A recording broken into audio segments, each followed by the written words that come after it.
राष्ट्रीय राजनीति में चाणक्य माने जाने वाले शरद पवार की पार्टी एनसीपी ने बंगाल में भी अपने पांव पसारने शुरू कर दिए हैं। इसी कड़ी में आज एनसीपी शरद पवार की ओर से हावड़ा के इंडियन मेडिकल एसोसिएशन हॉल में एक युवा मंथन सभा का आयोजन किया गया, जिसमें एनसीपी के राष्ट्रीय युवा अध्यक्ष फहाद अहमद खास तौर पर मौजूद रहे। इस प्रोग्राम का थीम था विचार से विजय तक, जिसके आयोजक थे वेस्ट बंगाल एनसीपी शरद पवार के वर्किंग प्रेसिडेंट और युवा नेता एडवोकेट अरसलन खालिद। इस अवसर पर फहाद अहमद ने सभी युवाओं से वार्तालाप किया, उनकी बातें सुनी और कहा कि आज देश का युवा नई सोच के साथ आगे बढ़ना चाहता है और जिस तरह से हमारे नेता शरद पवार ने महाराष्ट्र के अमरावती लोकसभा क्षेत्र को देश का एक मॉडल लोकसभा सबसे पहली बात है कि धड़ा जो अलग हुआ है वो फेक है। इसी मॉडल से पूरे देश में विकास हो और इसी सोच के तहत हम लोग आज बंगाल में आए हैं। वहीं उन्होंने बंगाल में हो रही कई घटनाओं पर अपनी चिंता जताई और कहा कि आने वाले साल 2026 में एनसीपी पार्टी बंगाल विधानसभा का चुनाव लड़ेगी और जिसमें अरसलन खालिद जैसे युवा महत्वपूर्ण भूमिका निभाएंगे। वहीं इस प्रोग्राम के मुख्य आयोजक अरसलन खालिद ने कहा कि आने वाले दिन हम लोग मेंबरशिप ड्राइव के लिए और भी जिलों में जाएंगे और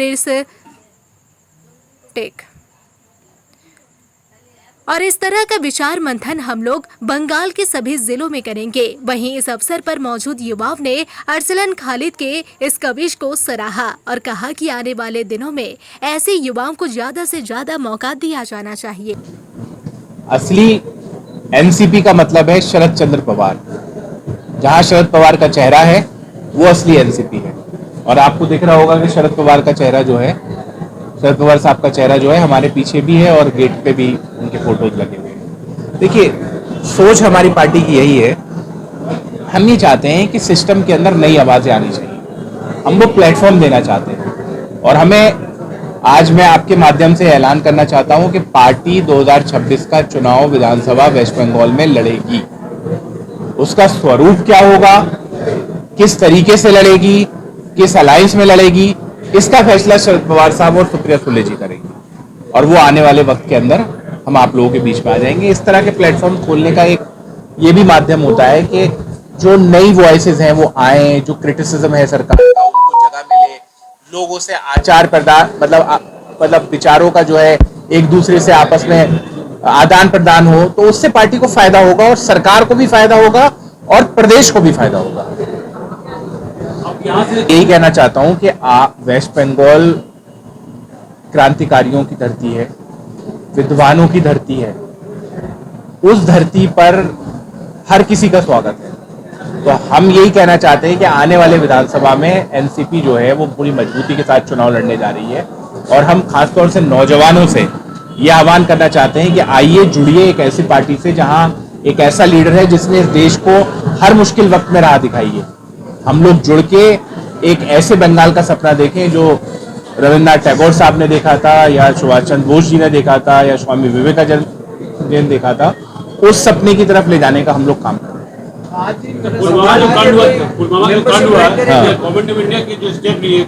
हैं।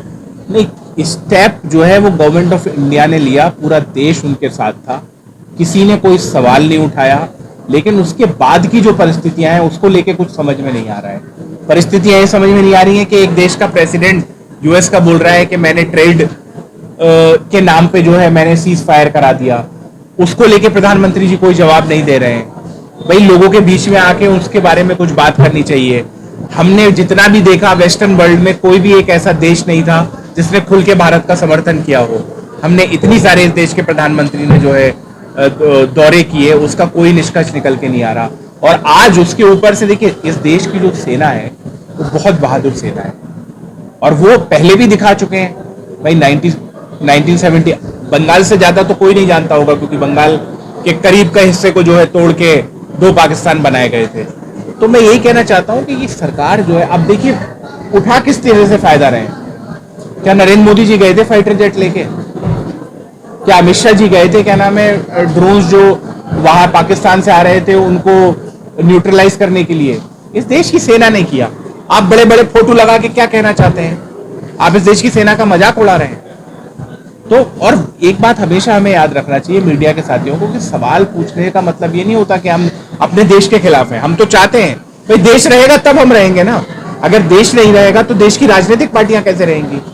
तो मैं यही कहना चाहता हूं कि सरकार का पूरा समर्थन करते थे जब तक ऑपरेशन सिंदूर चल रहा था, लेकिन ये कौन पूछेगा कि जो पुलवामा में 4 लोगों ने इस देश के 27 लोगों को धर्म पूछ के मारा, उनको कब पकड़ा जाएगा। ये कौन पूछेगा कि जो सिंदूर उजाड़े गए वो वहां तक पहुंचे कैसे, वो किसका फेलियर था। भाई पहले इस्तीफे होते थे, इस तरह की परिस्थितियां कोई आती थी। ये लोग चाहते हैं इनसे कोई सवाल ना पूछे, हम बिल्कुल डंके की चोट पे सवाल पूछेंगे।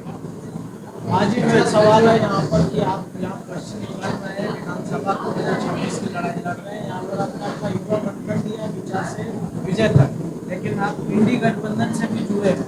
इंडी नहीं है वो, इंडिया है। पहले ठीक से बोलिए, कौन सा गठबंधन है। इंडिया गठबंधन। हाँ इंडिया। तो जो इंडिया गठबंधन में आपकी जो यहाँ पर सरकार है वो भी आपके साथ है, ये जो युवाओं के लिए आपने जोश भरा है, ये आवाज कैसे। नहीं, आप ये देखिए कि इंडिया गठबंधन का हिस्सा कांग्रेस भी है और टीएमसी भी है, लेकिन लोकसभा का चुनाव अलग अलग लड़े थे ना। लोकसभा का चुनाव, अभी जो पिछला लोकसभा का चुनाव हुआ था तो कांग्रेस और टीएमसी अलग लड़ी थी या नहीं। नहीं, कांग्रेस और टीएमसी भी अलग लड़े थे ना। बंगाल में अलग लड़े थे नहीं। तो मेरा कहने का ये मतलब है कि वो जो परिस्थितियां बनेंगी उस पर टॉप लीडरशिप फैसला लेगी। आज ये फैसला हो गया है कि हम चुनाव लड़ेंगे, किस स्वरूप में लड़ेंगे वो शरद चंद्र पवार साहब जो है डिसाइड करेंगे। एक बात और, 2019 में भी एनसीपी का यहाँ एक मीटिंग हुआ था। हाँ, इसके बाद कोई नामो निशान नहीं है। कहीं ये भी नहीं हो कि आज आप लोग मीटिंग के बाद आप लोग को फिर दिखाई दे। नहीं, पहले जो है एक युवा साथी हमने आपके बीच में नहीं दिया था, आप दे दिया है। अब ये जो है, हुआ था। हाँ, 2019 ये अरसलान थे क्या उस मीटिंग में। नहीं। मैं था। हाँ, तो अब जो कल की बात पुरानी नए दौर में लिखेंगे हम मिलकर नहीं कहानी। अलीगढ़ में मोब लिंचिंग का मामला पेश आया। 4 मुस्लिम नौजवानों को गाय के शक में बुरी तरह मारा पीटा गया। ये सिलसिला कब थमेगा। देखो, ये सिलसिला तब थमेगा जब इस देश के अंदर आरएसएस और बीजेपी का आतंक खत्म होगा। ये दलाली करते हैं। मैं खुल के डंके की चोट पे बोल रहा हूं कि ये जो बजरंग दल के नाम पर इन लोगों ने संगठन बना रखे हैं, उस संगठनों में ये क्या करते हैं, लोगों से पैसे वसूलते हैं क्या। अच्छा, और ये आजकल गाय गौकशी का जो धंधा सबसे ज्यादा कर रहा है वो कौन कर रहा है, वो बजरंग दल के लोग कर रहे हैं। वो करते क्या है कि पैसा लेते हैं, जो लोग पैसा दे देते हैं उनको छोड़ देते हैं, जो नहीं देते होंगे। और देखिए, इस देश के अंदर गौ हत्या नहीं होनी चाहिए। कोई भी व्यक्ति अगर गौ हत्या का काम कर रहा है, उस पर जो कानून के तौर पे जो कार्रवाई होगी वो कार्रवाई होना चाहिए। अगर जनता भीड़ जो है इस देश के अंदर हथियार उठा के लोगों पे हमला करेंगे तो फिर हम लोकतंत्र कहां रह गए, हम तो भीड़ तंत्र बन गए। तो जब तक ये नरेंद्र मोदी जी की सरकार, योगी आदित्यनाथ की सरकार उत्तर प्रदेश में है, देश में है, इस तरह की घटनाएं होते रही हैं, हम सबको मिलके पहले नरेंद्र मोदी को हटाना चाहिए। बंगाल की जनता को क्या मैसेज देंगे। हम यही मैसेज दे रहे हैं कि आज हमने नेशनलिस्ट कांग्रेस पार्टी शरद चंद्र पवार ने एक प्लेटफॉर्म खोला है। आइए, अपनी समस्याओं के बारे में बताइए, आप क्या समस्याएं फेस करते हैं, आपके जीवन में क्या समस्याएं हैं, आप वेस्ट बंगाल को लेके क्या सपना देखते हैं। इन तमाम चीजों को हमारे पास लेके आइए, उसको हम इकट्ठा करेंगे एक जगह पे सारी ताकतों को, और फिर आगे की रूपरेखा तय करेंगे। देखिए, मीडिया के साथी आप लोग हैं तो आप ये जानते होंगे कि राजनीति में कुछ स्थायी नहीं होता है। बस यही मेरा एक जवाब रहेगा, इससे ज्यादा मैं कुछ और कमेंट नहीं करना चाहता इसमें क्या आपको अच्छा लगा। क्या एनसीपी ने प्लेटफॉर्म दिया युवाओं की बात उठाने को, फैज साहब ने एक प्लेटफॉर्म दिया जिससे मैं बंगाल की युवाओं की बात उठा सकता हूँ। तो मैं इनसे जुड़ा और आगे भी जुड़ा रहूंगा। बंगाल की आवाज को जो आज हमने शुरुआत किया, आप लोग देखेंगे कि आने वाले वक्त में एक मुहिम चलेगी और बंगाल के युवा हमारे साथ जुड़ेंगे। जी, इस पे हम लोग फैज भाई से आज बात करके, और हम लोग मेंबरशिप ड्राइव भी आने वाले 1-2 दिन में हम लोग इसको करने वाले हैं। 2025 तक कितना लोगों को पार्टी से जोड़ने का कुछ इरादा है, कुछ प्लानिंग है, टारगेट है। जब वो वक्त आएगा आपको मैं जरूर बता दूंगा एक प्रेस वार्ता करके। साहब ने भी कहा कि विधानसभा भी आप लोग लड़ेंगे। पार्टी अगर आपको अपना चेहरा बनाती है, मौका देती है तो। फैज साहब ने एक और बात भी ऐड की, वो सब लीडरशिप के हाथ में, तो वो भी लीडरशिप के हाथ में। मैं एक कार्यकर्ता हूं, मुझे जो पार्टी ने जिम्मेदारी दी है मैं उस जिम्मेदारी को बखूबी निभाऊंगा। बाकी मुझे पार्टी आगे जो जो जिम्मेदारी देगी मैं उस जिम्मेदारी को भी निभाऊंगा। विचार से विजय तक का पहला प्रोग्राम आज आपने हावड़ा में किया, सक्सेसफुल रहा। What next? एकदम सक्सेसफुल रहा आज हम लोग का प्रोग्राम। देखिए आप, सुबह से बारिश हो रही थी, लेकिन उसके बाद भी लोग आए, लोग जुड़े, लोग सुने। और आने वाले वक्त में आप देखिएगा कलकत्ता में भी हम लोग इससे बड़ा प्रोग्राम करेंगे। और ये जो युवा मंथन विचार से विजय तक है, ये एक सीरीज हो जाएगी। हम लोग 2026 चुनाव से पहले हर डिस्ट्रिक्ट में, बंगाल के हर डिस्ट्रिक्ट में हम लोग ये प्रोग्राम करेंगे और हर प्रोग्राम सक्सेसफुल होगा। फरहाद अहमद एक सेलिब्रिटी चेहरा आपकी पार्टी का यूथ का इंचार्ज है, क्या कहेंगे? फहद भाई से हमको हम बहुत एडमायर करते हैं इनको, कि इनकी लीडरशिप को, ये कैसे हमेशा इनके हमेशा जो आइडियोलॉजी रही है और इनका जो हमेशा हिस्ट्री रहा है कि वो हमेशा छात्रों के लिए, युवाओं के लिए आवाज़ उठाएं। हम इनसे सीखते हैं और आगे भी सीखते रहेंगे। धन्यवाद। मीडिया है, सब जानते हैं कि मैं कोशिश ये कर रहा हूँ कि हमको कोई ऐसा प्लेटफार्म मिले जिसको हम आगे लेके चलें, लेकिन पता नहीं क्यों फिर हमको बैकअप होना होता है। तो एनसीपी जो आज हम करना चाह रहे हैं, क्योंकि शरद पवार जी एक अच्छे नेता हैं, उनमें जिगर है लड़ने का, और फरहाद साहब जो है ये भी नौजवान है। तो हमको ये लगा कि हमको इसके साथ रहना चाहिए। और बाद बाकी मीडिया में हमारे जितने भी मित्र हैं सब जानते हैं, ये कोशिश से कभी मैं पीछे नहीं हटा, हमेशा लड़ने की कोशिश की।